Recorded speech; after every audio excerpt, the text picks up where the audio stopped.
Hello, this is Claudia, and for the next hour I'll be reading from the July 15th issue of the New York Times on the Niagara Frontier Radio Reading Service. Iran War Live Updates. U.S. and Iran exchange strikes for fifth straight day.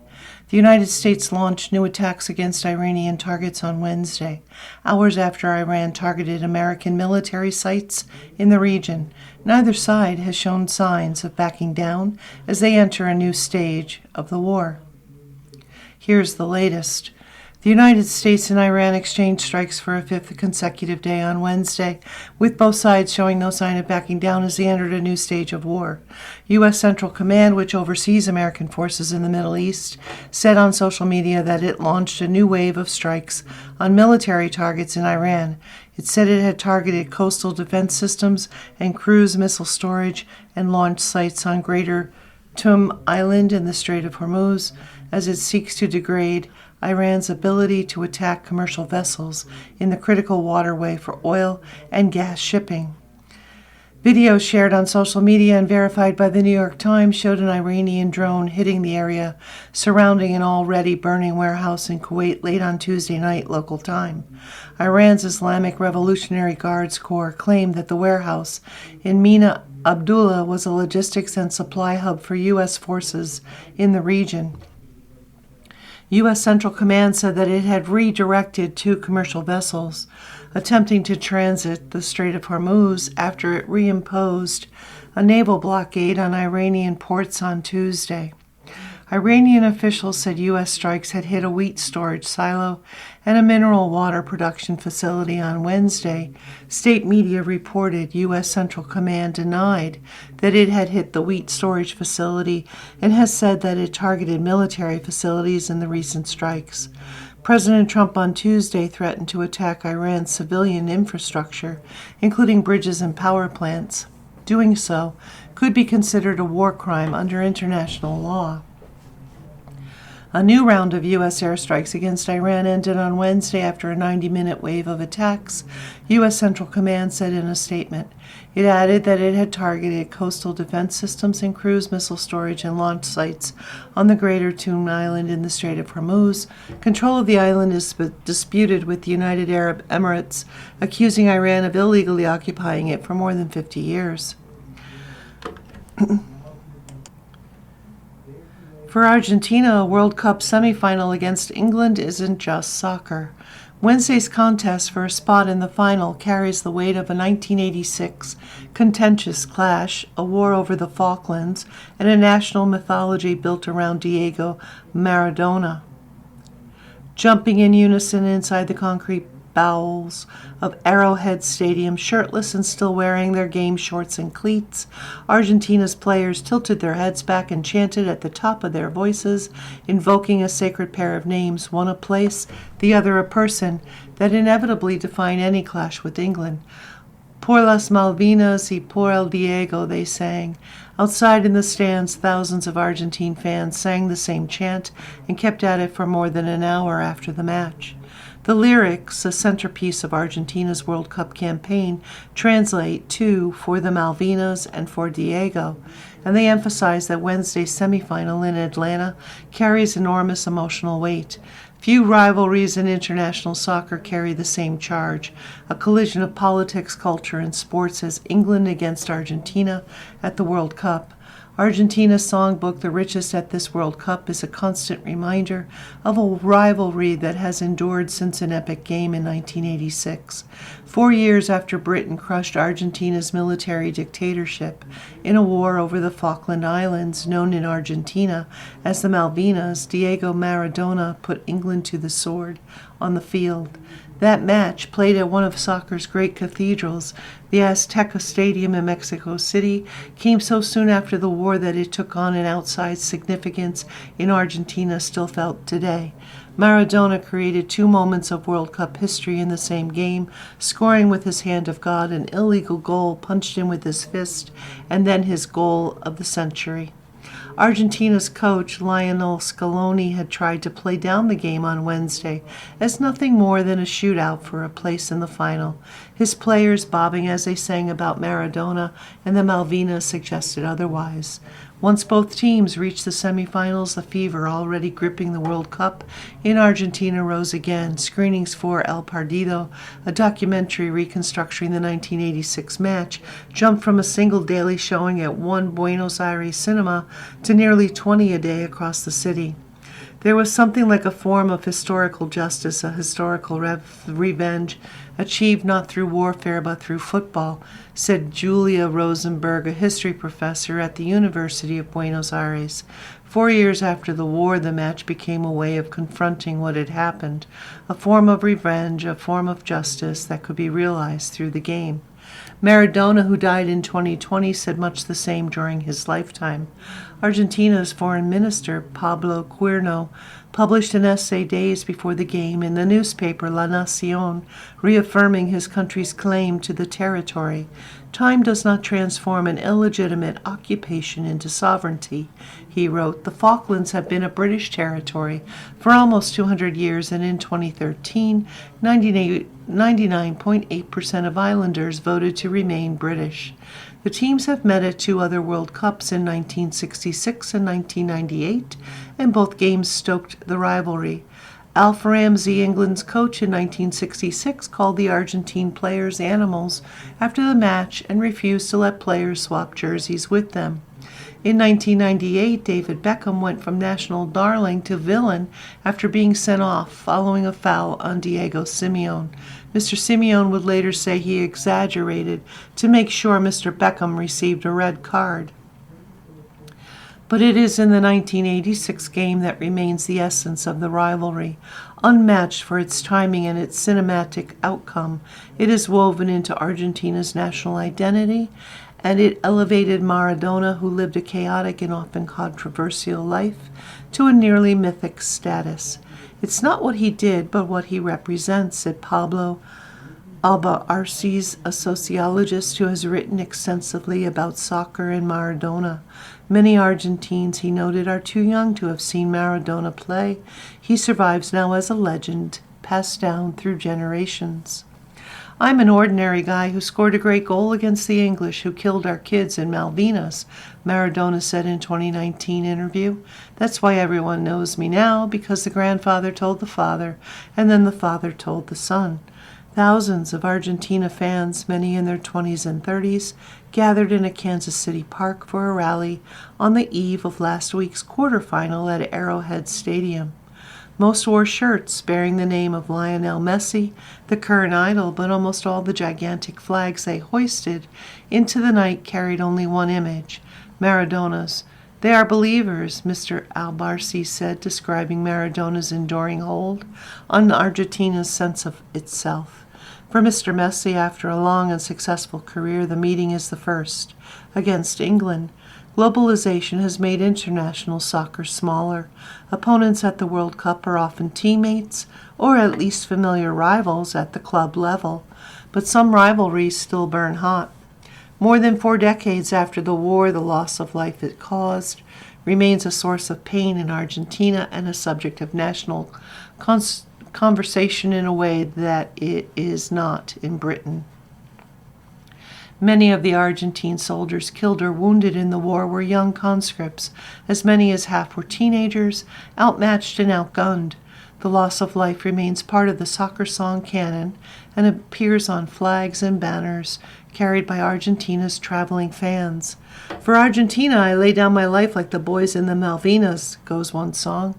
To England, I demand a fight. Come at me without your weapons. Don't be a coward.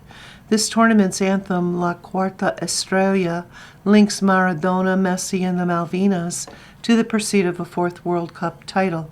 In Britain, the memories of Maradona's sleight of hand still haunt some of the English players who lost in 1986. When Maradona made his coaching debut with the national team against Scotland in 2008, Terry Butcher, a former England defender, was on the opposing bench and refused to shake Maradona's hand. Peter Shilton, the goalkeeper beaten by the hand of God, has said he can never forgive him. Many images endure from the day Argentina beat England in 1986, but for Cristian Malaspina, president of Argentinos Juniors, Maradona's first professional club, one stands out. Maradona celebrating while furious English fans hurled insults into the background.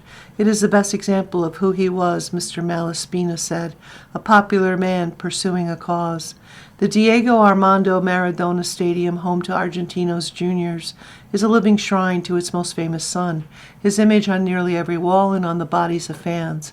Outside the stadium, Diego Santadovic, who has a tattoo of Maradona on his forearm, said all Argentines, even those uneasy with the player's often excessive lifestyle, carry a part of him. Elsewhere in the city, a mural shows Maradona scowling as he did during the national anthems before the game in 1986 beside a group of young men in military fatigues above the words, "We will return to the Malvinas."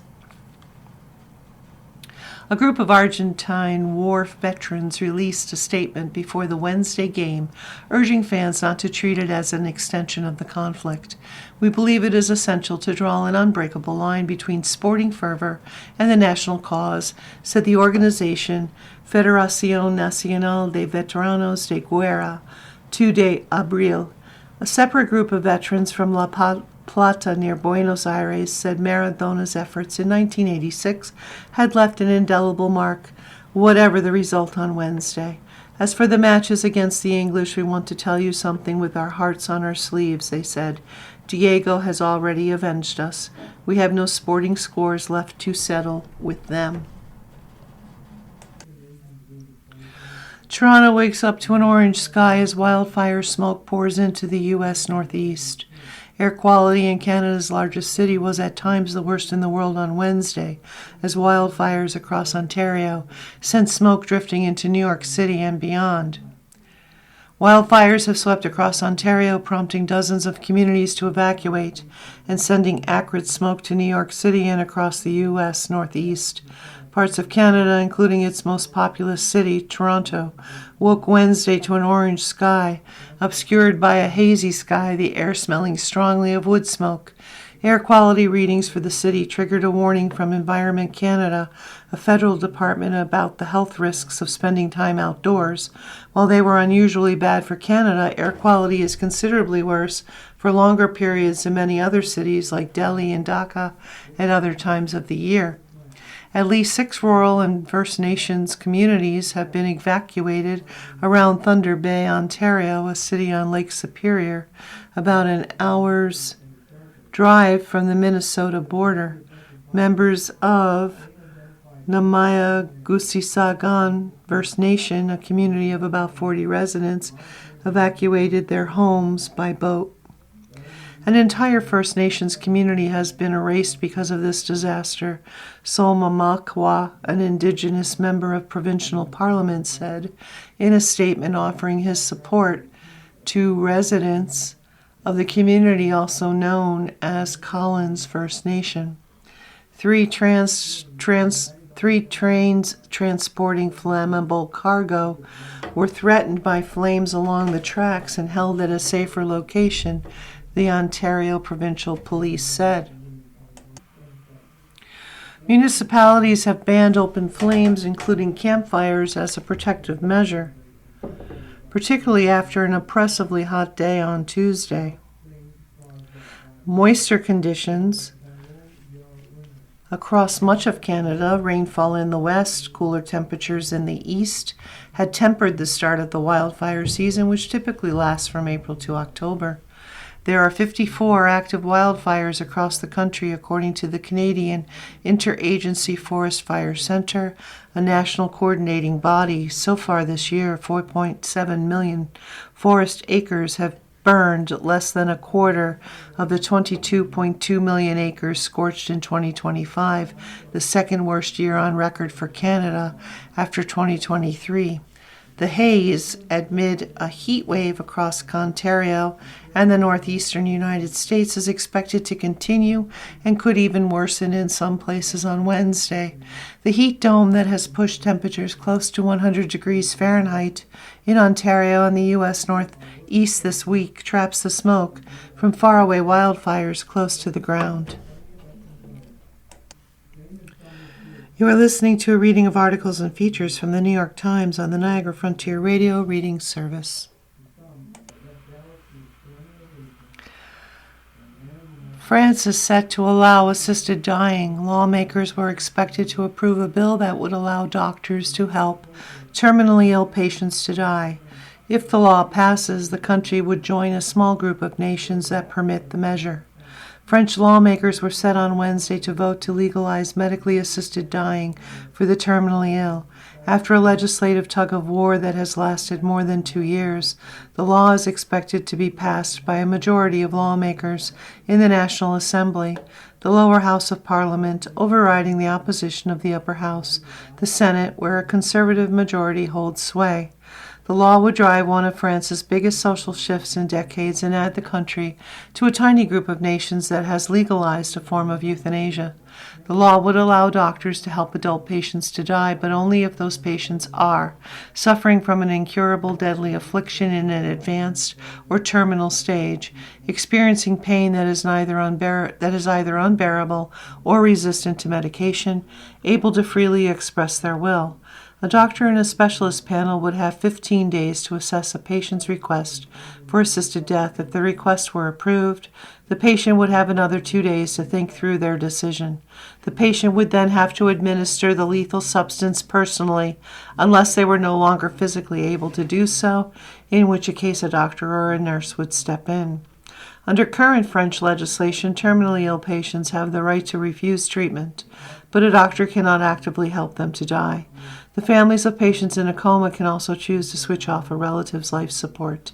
If lawmakers pass the bill, Prime Minister Sébastien Lecornu has said that he will refer the legislation to the Constitutional Council, which reviews laws to ensure they conform to the Constitution. Should that hurdle be passed, France would then join several other countries to have legalized or partly legalized assisted dying. Switzerland, where medically assisted dying became legal in 1942, was long an outlier until countries including Belgium, the Netherlands, and Spain adopted similar laws over the past quarter century.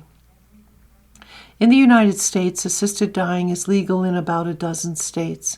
Public support for the policy has grown in France since the early 2000s when Vincent Humbert, a young man who became paralyzed, mute, and blind after a car crash, campaigned for the right to die in a case that transfixed the country. The measure has drawn opposition from several quarters, including from religious figures and some healthcare professionals. Last month, a rally to oppose the bill attracted nearly 4,000 demonstrators in Paris, according to local news outlets. The law's opponents in the Senate have said that the legislation requires more safeguards. Gerard Larcher, president of the chamber, told the French newspaper Le Figaro last week, "There are so many reservations about this bill, so much division." In a scathing recent opinion column, Michel Houellebecq, one of France's most famous and contentious novelists, said, "I can't help but think that by demanding access to euthanasia for its citizens, it's its own euthanasia that France is demanding." President Emmanuel Macron promised to legalize assisted dying while campaigning for re-election in 2022. When the government sponsored a bill to follow through on that promise in 2024, he told journalists that it would require humility to navigate, to evolve, and to accept that one's convictions may be challenged. "With this bill, we're looking death in the face," he said.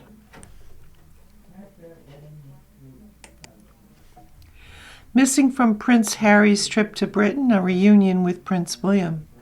Harry is clearly repairing his relationship with King Charles III, but the rift with his brother remains unresolved. Prince Harry's visit to Britain last week for a series of charity appearances brought him back to the same country as his older brother, Prince William, the heir to the throne. But as the younger prince's trip home drew to a close without a meeting or joint appearance, the siblings seemed as far apart as ever. On Friday, Harry, age 41, played pickleball and wheelchair rugby in Birmingham in central England to promote the one-year countdown to the 2027 Invictus Games, a charity sports event that he founded for wounded veterans. About 115 miles away, William, age 44, was taking part in a charity polo competition in Windsor, outside London. Later that day, Harry, his wife Meghan, and their 2 children, Archie 7 and Lilibet at 5 were reunited with King Charles and Queen Camilla for the first time in years at Highgrove House, a royal residence. The long-anticipated gathering, which included the king's spending time with 2 young grandchildren that he barely sees, appeared in sharp contrast to the continued estrangement of the 2 brothers. A spokesman for Prince Harry declined to comment, and Kensington Palace, which represents Prince William, did not respond to requests for comment. Richard Fitzwilliams, a British royal commentator, said, "It is all very sad because both of them are part of the rich tapestry of British life. And of course Harry has chosen to go to the United States, but this really underlines things," he added. "You can't help wondering what's it going to be like in 10 years or 20 years or 30 years. The siblings' rift has already lasted years since Harry and Meghan renounced their most exclusive royal titles and moved to the United States in 2020. Harry's very public complaints about the monarchy, including in an Oprah interview, in his tell-all memoir Spare, and in a documentary series, left deep scars and resentment in the royal family. Harry, Meghan, and their children now live in California. The family had been expected to travel together to London, but Harry's team said that security concerns upended those plans at the last minute, meaning that Meghan and the children joined him only for the second part of the trip. They have not traveled to Britain together since the Platinum Jubilee of Queen Elizabeth II in June 2022. The last time Meghan appeared publicly in the country was at Elizabeth's funeral later that year. Before Harry's withdrawal from royal duties, he was viewed as close to William, if different in terms of character and interests. Both were forced to grow up in the unending scrutiny of the public eye after their mother, Princess Diana, died in a Paris car crash in 1997. The world watched as William, then 15, and Harry, then 12, had their grief laid bare as they walked for a mile through sobbing crowds behind a horse-drawn carriage, holding their mother's coffin. Harry later recounted the trauma he experienced at the time and his anger at the tabloid press that had hounded his mother. William has been more reserved in his public statements, tending to abide by the never complain, never explain mantra that is often associated with the British royals. By exposing the private frustrations and fractures inside the family, Harry put himself publicly at odds with his brother. In his memoir, he even accused William of knocking him to the floor during an argument. Kensington Palace has long refused to comment on that accusation. During his 2023 book tour, Harry told the broadcaster Anderson Cooper that he and William were no longer speaking, but added, "I look forward to us being able to find peace." That peace appears to be much closer in the relationship between Harry and his father, who received a cancer diagnosis in 2024. Even before this week's reunion at Highgrove, Harry and Charles had made strides towards repairing their relationship, including at a meeting in London last fall. While the early part of Harry's trip was overshadowed by his defeat in a lawsuit against the publisher of the Daily Mail, a British tabloid, he seemed at ease in Birmingham on Friday, joking with the athletes and giving a live interview to a morning TV show in which he made a few warm references to his children. A few hours' drive away, William was in the saddle, taking part in the annual Royal Charity Polo Cup to raise money for charity, while his wife Catherine watched from the sidelines. Mr. Fitzwilliam said that polo in particular was identified with both princes because the sport had long served as a sort of a male rite of passage. In the House of Windsor, both brothers have played countless matches, sometimes alongside each other, sometimes on opposing sides. It was after a joint appearance at the charity polo event in 2019 that rumors of a rift between Harry and Meghan on one side and William and Catherine on the other went into overdrive. Images of the couples were picked apart in the tabloid press. Despite there now being a clear chasm in the brothers' relationship, some still hope for a future reconciliation. Jamie Lowther Pinkerton, a former private secretary to both princes, said in a recent interview with the Times of London that he was a perennial optimist when asked whether William and Harry might repair their relationship. Harry wrote fondly of Mr. Lowther Pinkerton in his memoir Spare, despite his overall distaste of the people he has called the men in gray suits. borrowing the phrase made famous by his mother to describe the influential, unelected courtiers and advisors who operate behind the scenes at the palace. William and Harry's personal lives have long been fodder for the world's fascination. To a royals obsessed news media, they provide almost perfect antagonists, the dutiful elder brother and heir to the throne versus the wilder younger brother who abandoned royal life. Royals have often been pitted against each other by the media, said Arian Chernock, an associate professor of history at Boston University and an expert in the modern British monarchy. Even Queen Elizabeth was compared with her younger, more playful-seeming sister Margaret, Professor Chernock noted. We almost invent these foils even if they don't exist, and again, because we're looking for this drama. We expect this drama from them, Professor Chernock added, and we kind of almost demand it sometimes. Still, she said, some people feel ownership or protectiveness over the two princes, devouring any hint of royal family drama the way they would a twist in a reality TV show or soap opera. There's this jarring, unedited version that sometimes gets out into the public, and I think we're seeing a particularly strong version of that right now, Professor Chernock said, but they're also real people, and this is their life. Data centers to add billions in power costs in 13 states. A power auction conducted by a giant grid operator is expected to add $6.3 billion in additional charges to consumers and businesses because of electricity needs of data centers.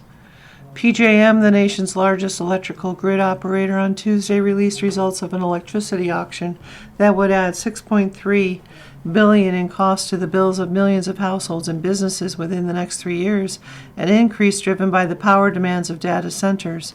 During the annual auction, power companies supplied prices that they were willing to accept to supply electricity to PJM at times of peak demand. Those prices are then factored into electricity rates that are eventually charged to the grid's customers in 13 eastern states and the District of Columbia. In a statement, PJM said data centers were increasing electricity demand throughout the region. These auction results show that demand for electricity continues to grow faster than electricity supply.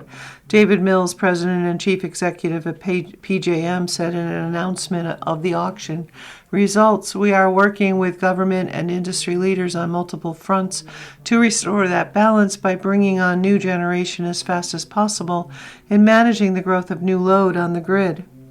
Over the last few years, individuals and politicians have grown frustrated with PJM's operations as electricity prices have steadily increased. At the same time, anger over data centers has spread nationwide.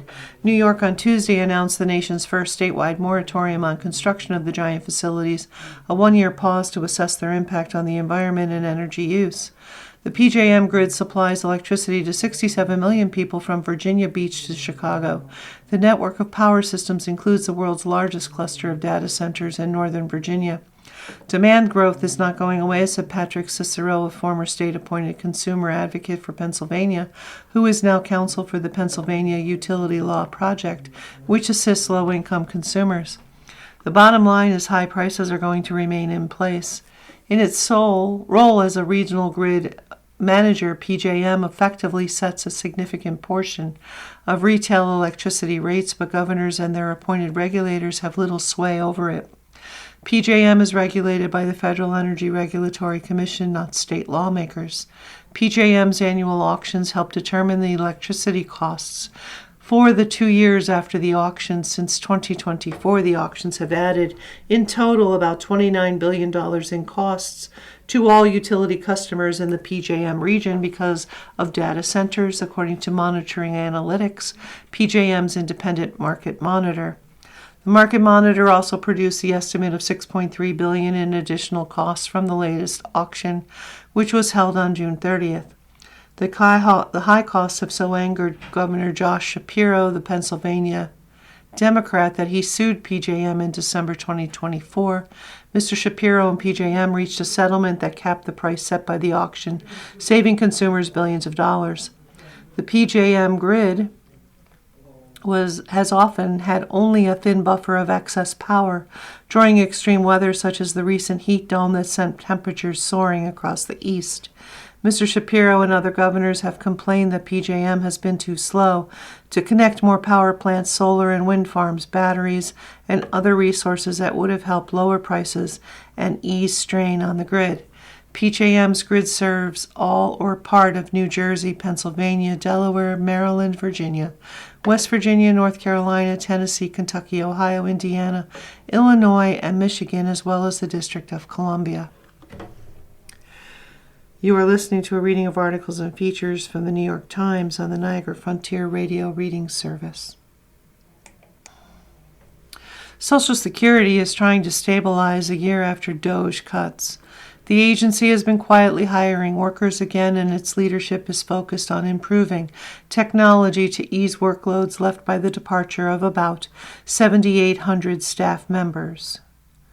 It has been more than a year since Elon Musk's cost-cutting squad focused on the Social Security Administration and its vast amounts of data, spread falsehoods about widespread fraud, and tried to use the agency to enforce the Trump administration's immigration agenda. But one change from the Department of Government Efficiency era left a more lasting mark: the loss of roughly 14% of Social Security's workforce, which oversees the retirement, survivor, and disability benefits paid to 75 million people each month. Today, the agency is in transition. Its Commissioner Frank Bisignano, who took the helm after the DOGE-led reductions, is pursuing major changes to the way the agency interacts with Americans and processes their claims. He recently said technology improvements would ultimately save Social Security the work hour equivalent of 2,500 full-time employees. The agency is also hiring and has open requests for 1,000 human positions. But the hole left by the departure of about 7,800 staff members continues to test those who remain. Current and former employees said. For the public, that has made it more challenging to secure appointment slots compared with a year ago, and has led to other service-related delays, frontline workers said. The look on everybody's face is they're beat down, they are demoralized, they're tired, said Chris Delaney, a local union president in Hudson, New York, who represents Social Security workers and works for the agency as a claims specialist. Reshuffling workers. The job cuts touched the vast majority of Social Security's 1,200 field offices across the country, most of which lost at least 10% of their staff, according to an analysis from AFGE Council 220, which represents field office employees.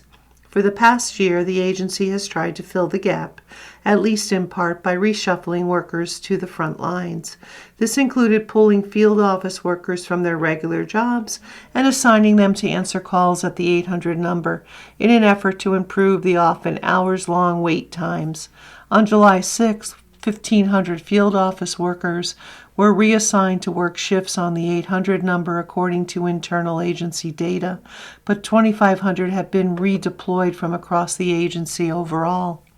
That move, coupled with an upgrade to the agency's phone system, has improved service. The average speed of an answer on the 800 number declined to 5 minutes in May from 11 minutes a year ago, but beneficiaries who accept a callback later are counted as having a zero wait time, reducing the average. The average callback time also improved, but the agency stopped reporting that metric on its performance website last summer. I'd like to make this more complicated, but it's not. It's putting people where the work is, Mr. Bisignano, who also serves as Chief Executive Officer of the Internal Revenue Service, said during a congressional hearing last month.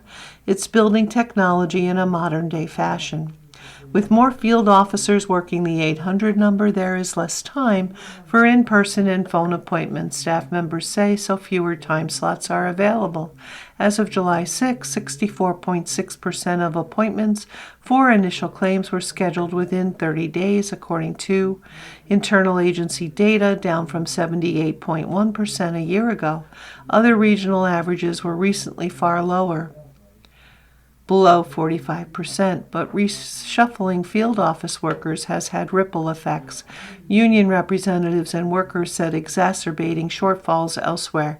It's extremely disruptive to the workload, said Jeremy Mask, a local union president representing frontline employees in field offices in Iowa and Nebraska. If you're assigned to the 800 number once a week, that's taking a fifth of your time to answer those phones. During the hearing last month, Mr. Bisignano highlighted statistics illustrating where the agency was making progress, including shorter waits inside field offices for people who have appointments, declining backlogs in processing centers, and improved processing time for disability claims. Since Frank Bisignano became the commissioner in May 2025, the Social Security Administration has delivered on the promise of Social Security for the more than 330 million Americans we serve with better, faster, higher quality service through technology and process improvements, said Barton Mackey, a press officer for the agency. Our hiring efforts this year are aligned with the Commissioner's goal to transform service delivery across all channels, mounting workloads. But agency employees working on the front lines say the numbers don't capture the entire picture. If you don't come into the field office at 7 a.m. so that from 7 to 9 you can work the back end workloads, it's a rarity to get time during the day to be able to process back end work, said Angela DiGeronimo, a claims specialist and union leader in New Jersey. Those workloads feel even heavier, she said, when the agency chips away at workers' contractual rights, especially rights to flexible work policies. The agency is trying to distribute the workloads across the country more evenly. In one of the most significant shifts, its plans to centralize customer service appointments at a national level, whereas now most beneficiaries, generally contact their local field offices directly. This shift, being tested in Tennessee and Nevada, could make things more efficient, but there is some concern among advocates and staff who worry beneficiaries will have trouble resolving problems specific to their state given the expertise of local offices staff. The agency set a goal of reducing field office visits by half by redirecting certain transactions, like getting a replacement card online. But Mr. Bisignano has pledged that the agency would not close any offices, allowing beneficiaries to choose whether they want to interact with the agency online by phone or in person. The agency is also moving swiftly in other areas, such as automating the processing of certain Medicare claims and providing new ways for beneficiaries to learn the status of their cases, which some advocates praised. Advocates who work with disabled and low-income beneficiaries are tracking the changes from a more automated phone system to increasing online transactions carefully. Those recipients' needs are different, and their situations are often more complicated, making it easier for them to fall through the cracks, especially at an agency that was chronically understaffed even before the DOGE reductions. You can't lose that many people in that haphazard of a manner without an impact on services, said Devin O'Connor, a senior fellow at the Center on Budget and Policy Priorities, a nonpartisan research group. The question is where or when the harm will be felt. China's economy grows at slowest pace in years. Economic growth of 4.3% in the second quarter versus the same period last year reflected a broad slump outside of the country's export-oriented manufacturing might. China's economy last quarter grew at the slowest rate in 3 years, reflecting a broader slump that the country's leaders signaled earlier this year when they set the lowest growth target in more than 3 decades.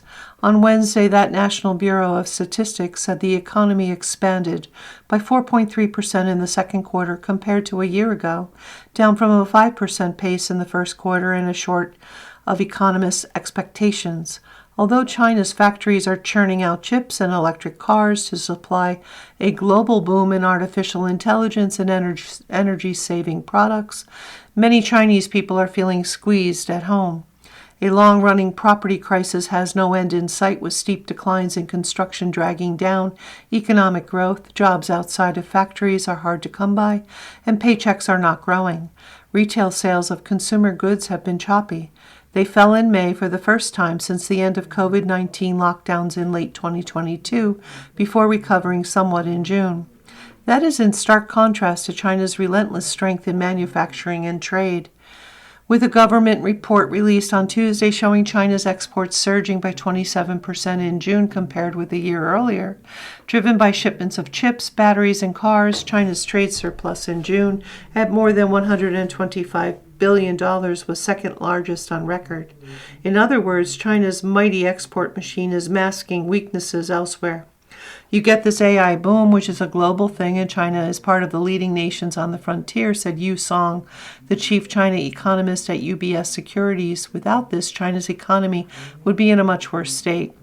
When measured on a quarter-to-quarter basis, China's economy expanded by only 0.9% in the second quarter. When projected out for a year, the second quarter data implies that the economy was growing at an annual rate of 3.6%, sharply down from a pace of more than 6% in the first quarter. The second quarter annualized rate also missed official targets.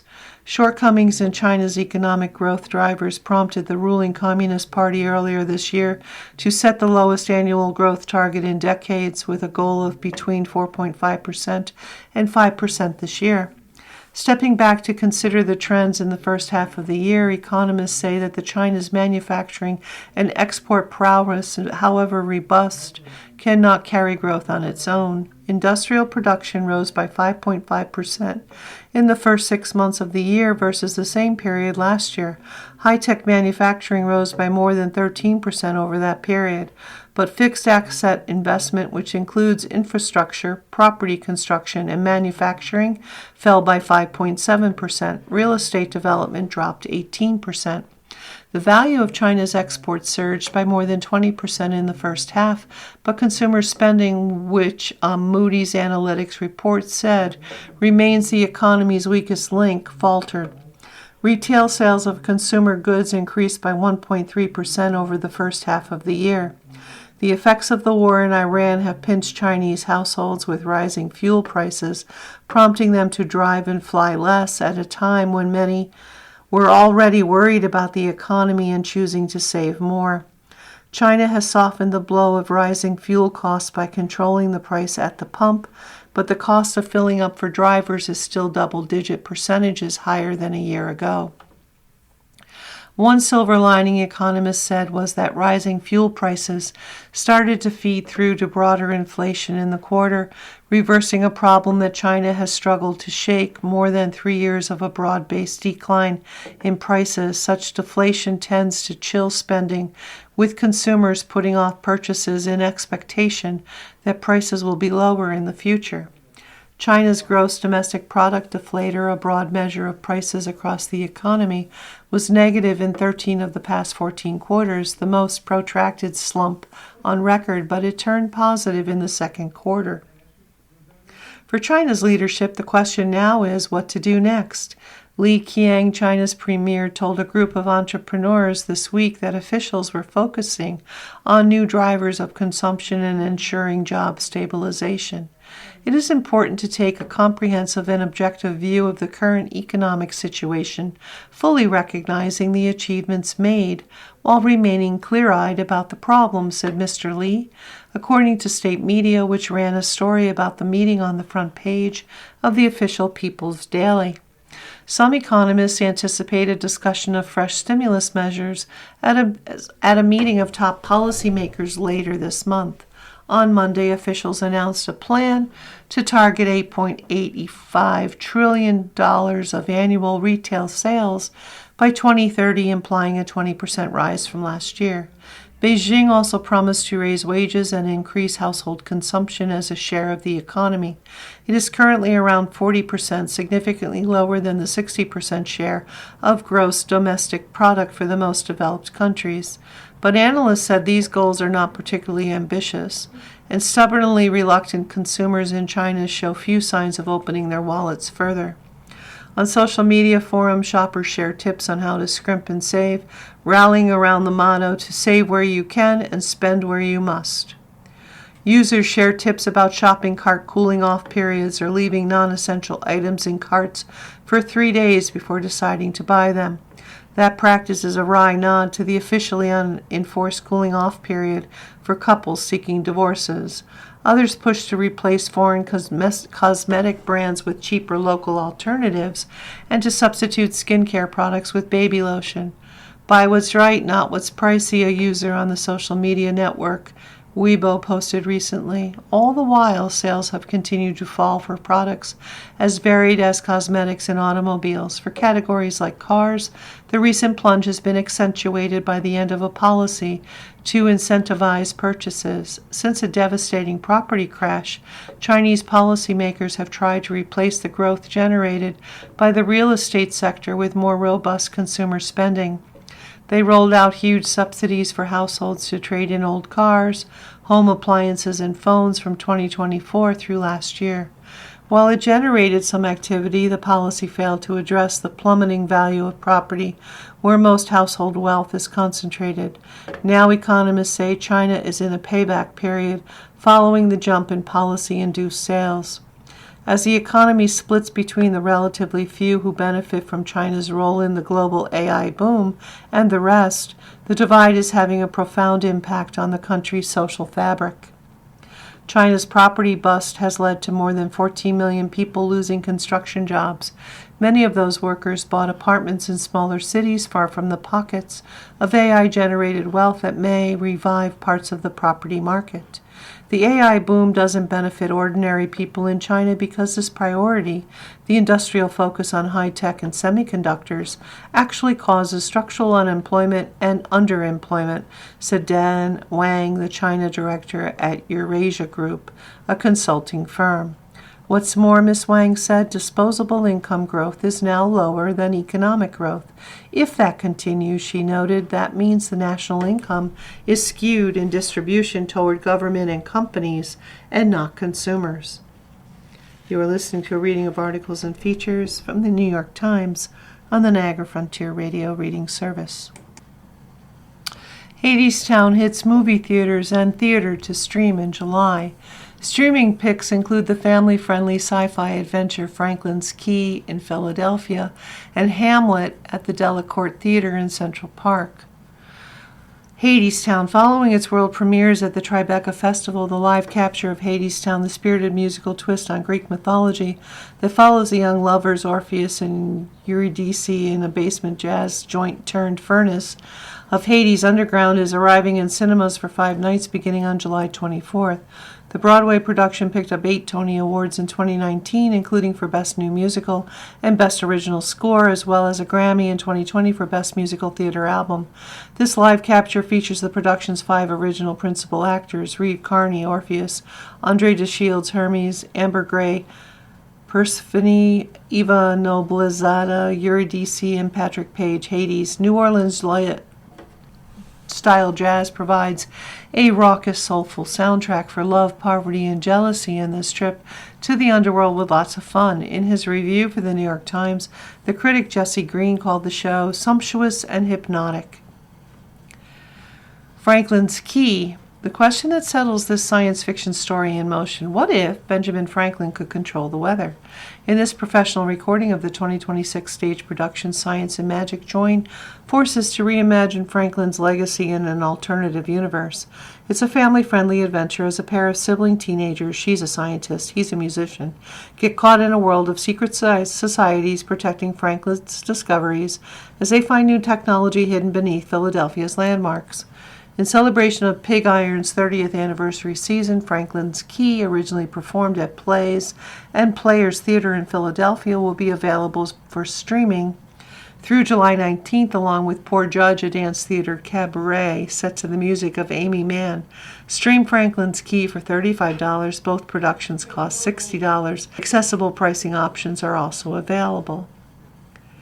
Hamlet. This 2023 production of Shakespeare's greatest tragedy was the 5th staging of Hamlet at the Delacorte Theater in Central Park. Ado Blankson Wood, who was nominated in 2020 for a Tony Award for Slave Play, stars as Hamlet alongside Solia Pfeiffer, Hadestown as Ophelia. It's a modern adaptation directed by Kenny Leon set not in medieval Denmark, but at a modern-day black estate in Georgia. In his review for The Times, Green wrote that the production is full of insight and echoes for those already in the know and features lovely songs by Jason Michael Webb and a few fine performances that anyone can enjoy, adding that Blankson Wood brings a vivid anger to the title role. Live choral music with Southern gospel and blues harmonies sets the emotional score for all the grief and fury. This great performance and presentation is available on the BPS app and website through July 31st. Dear England.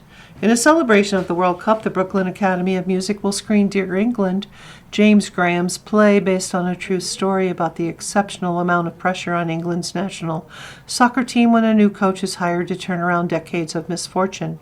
Directed by Rupert Gould and filmed live in 2023 at the National Theatre in London, the story follows the soft-spoken and underestimated coach, Gareth Southgate, as he leads a team through 3 pivotal tournaments in a comeback story with a heavy dose of male vulnerability. The ups and downs of the Southgate's tenure are portrayed with a blend of playfulness and moral seriousness. The critic Halman Bearcat wrote in his review for The Times. He called the show, which won 2 Olivier Awards, including for Best New Play, a lively feel-good romp with plenty of irreverent humor. For 2 nights only, on July 15th and 22nd, you can watch the action on a big screen. Tickets are $25. Mom, Dad, I want to be a welder. Gen Z is increasingly turning to trade schools in hopes of future-proofing their careers against AI, but getting their parents and peers on board can be a challenge. At the edge of a parking lot in the Arkansas Delta, LaDonna Glass slipped off her work boots and exchanged them for a pair of rainbow Crocs. Glass, age 23, had just finished her shift as an electrician apprentice in a veterinary school building across the lot. She snaked conduits between electrical boxes and installed wall sockets in an operating room big enough for a horse. It was a full day of work. She had enjoyed it. It was also the kind of day she once worried would disappoint her parents and teachers.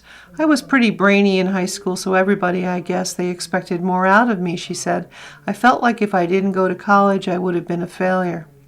Glass is bubbly and curious, a lover of fantasy books, late-night workouts, and gummy bear-flavored lemonade. She graduated from high school in 2021 and went straight to Mississippi State University with the goal of becoming a youth therapist. But the road ahead seemed long and extraordinarily costly, and she began to question whether the investment would pay off. Her older brother had graduated from the same school with a degree in accounting, and afterward he went to work as a truck driver. The cost of living is making people realize we don't have 4 years to sit around and just go to school, she said.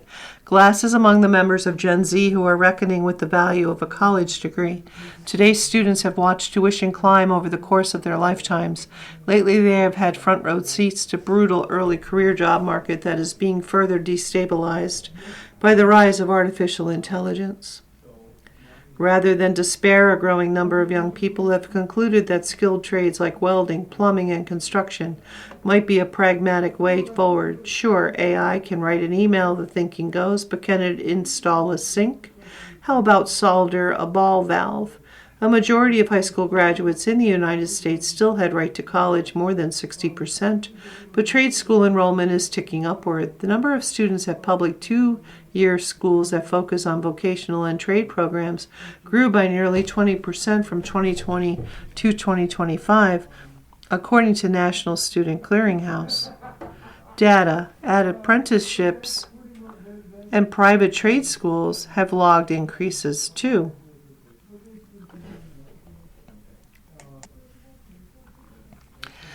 Yet members of this new generation of trade workers say they are encountering pushback of the "we just want what's best for you" variety from family members, school counselors, and friends. By choosing to pursue careers in the trades, they found themselves butting up against widespread perceptions that trade jobs were inferior to white-collar work, perceptions they were eager to change. Glass decided to leave college after a year. After a stint working at Jersey Mike's Sub, she signed up for a 4-year apprenticeship with the International Brotherhood of Electrical Workers. She makes $21 an hour, working while taking free classes to become a licensed member of her union. The average yearly pay for IBEW electricians is close to $90,000. Back at the job site, she waved goodbye to her coworkers, other 20-somethings in neon yellow T-shirts. She now believes that the people who look down on trade jobs are missing out. I'm watching things grow from the ground up, she said. Turning off the college autopilot, a 19-year-old is welding pipes that will transport yogurt through a dairy plant in Utah. A 21-year-old in Washington is swamping the tires of rally cars at pit stops. A 27-year-old attending barber school in Idaho is learning to use a feather razor and blending shears. In interviews, a dozen young people in the skilled trades said they have grown accustomed to the advice of guidance counselors and well-meaning aunts that they should go to college instead, but that message was hard to square with what they were seeing firsthand. They described older friends and siblings with college degrees who were struggling to find roles in the fields they had spent years studying. Many recalled watching AI seep into their classrooms and being warned that it would upend the labor force, although no one could really tell them when or what to do about it. Some students saw trade school as a way to be proactive in a rapidly changing employment landscape. To others, it was an opportunity for a generation used to carving its own path to once again defy conventional wisdom. Gen Zers had already rejected millennial side parts. They didn't want their student loans either. As a high school student in Los Banos, California, Logan Bangert imagined himself trying out for a football team at Penn State. He was accepted but balked at the cost of attendance for out-of-state students, more than $50,000 per year. I feel like a lot of people nowadays, they just go to college because their mom told them, Bangert, 18, said. His mother, a retail worker, just wanted him to do something he liked. At his senior year career fair, he saw a booth for training program for wind turbine technicians at Universal Technical Institute in Rancho Cucamonga, California. The 7-month program cost around $21,000, which he paid for with the help of a state grant. He graduated in March. He now lives in Houston, where he makes $80,000 to $90,000 a year repairing the blades of wind turbines. He sees the intense physicality of his job as an advantage in an era of AI disruption. A lot of people are scared of their jobs being taken away by a robot and by artificial intelligence, he said. At least for the time being, he's not. Money is on all of these young people's minds. Many found the upfront costs of college dizzying and were reluctant to take on loans that they feared they would be paying off for the rest of their lives. The average list price for a 4-year college education, nearly $200,000 at current rates of private school tuition, has roughly doubled over the past 3 decades. Trade school seemed reasonable by comparison, students said, with many private options coming in at less than $25,000 in total. And industry groups and government agencies are increasingly offering scholarships and other incentives to make it more affordable. Students in short-term vocational programs are newly eligible for Pell Grants, a form of federal financial aid. To be sure, a college degree remains one of the best ways to increase earnings potential in the long run. The median income of a worker with a bachelor's degree is 1.8 times that of one with only a high school diploma. There has been no watershed of people abandoning the 4-year institutions, nor should there be, said Jerome Grant, the chief executive of Universal Technical Institute, a private vocational school with over a dozen campuses offering skilled trade programs. Instead, he argued that the school's programs were especially valuable for students who were not college-bound to begin with, and who may have wound up working lower-wage jobs like driving for Uber. He sees young people rejecting the idea that trades are somewhat subordinate to a 4-year education. Their parents can be a different story. We're trying to get them proud to say, "My kid's a welder," at a cocktail party, he said. "What will my girlfriend think?" Ryan Scheichman lay on the floor of an attic on Staten Island, wrestling with looked like miles of flexible ducks into submission. Schuckman, a 20-year-old HVAC technician, was on day 3 of a 4-day job replacing a heating and cooling system. He alternated sips of iced coffee and blue Gatorade. Both of Schickman's parents had undergraduate degrees. His mother is a physician assistant and his father is an accountant. In high school, all my counselors were talking about college this, college that, he said. Family members urged him to study business or finance. Schickman shouted an HVAC technician for a few summers in high school and enjoyed the jobs. I think kids are much more open-minded than they were 30 years ago or 40 years ago, and they're all looking for options. You've been listening to a reading of articles and features from the July 15th issue of the New York Times. Your reader has been Claudia, and I thank you for listening.